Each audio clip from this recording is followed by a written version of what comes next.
ಜನಶ್ರೀ ನ್ಯೂಸ್ಗೆ ಸ್ವಾಗತ. ನಾನು ನಿತಿನ್ ಮಂಜುನಾಥ್. ಭಾರೀ ಗಾಳಿ ಮಳೆಗೆ ಸುಗನಹಳ್ಳಿಯಲ್ಲಿ ಅವಾಂತರ. ಮನೆಗಳು ಕುಸಿತ, ವಿದ್ಯುತ್ ಕಂಬಗಳು ಧರೆಗುರುಳಿವೆ. ಶಿರಹಟ್ಟಿ ತಾಲೂಕಿನ ಸುಗನಹಳ್ಳಿ ಗ್ರಾಮದಲ್ಲಿ ಬುಧವಾರ ರಾತ್ರಿ ಸುರಿದಂತಹ ಭಾರೀ ಮಳೆ ಮತ್ತು ಗಾಳಿಯಿಂದ ದೊಡ್ಡ ಪ್ರಮಾಣದ ಹಾನಿ ಉಂಟಾಗಿದೆ.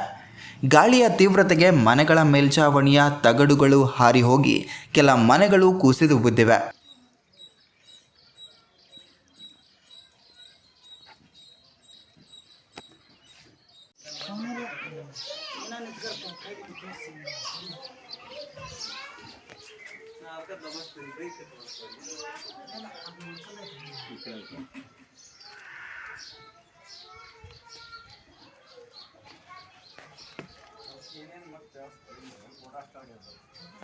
ರೈತರು ಮನೆಯಲ್ಲಿ ಸಂಗ್ರಹಿಸಿದ ಕಡಲೆ, ಶೇಂಗಾ, ಜೋಳ ಹಾಗೂ ಮೆಕ್ಕೆಜೋಳ ಸೇರಿದಂತೆ ದವಸ ಧಾನ್ಯಗಳು ನೀರಿನ ಪಾಲಾಗಿ ನಷ್ಟ ಸಂಭವಿಸಿದೆ.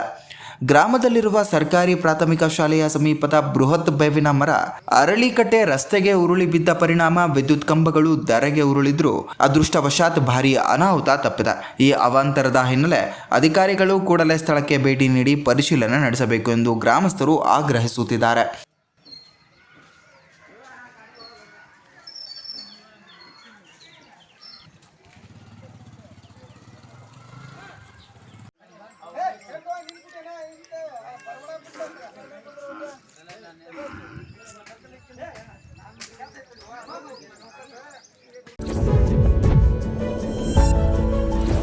ಇದೇ ರೀತಿಯ ನಿರಂತರ ಅಪ್ಡೇಟ್ಗಳಿಗಾಗಿ ನೋಡ್ತಾ ಇರಿ ಜನಶ್ರೀ ನ್ಯೂಸ್.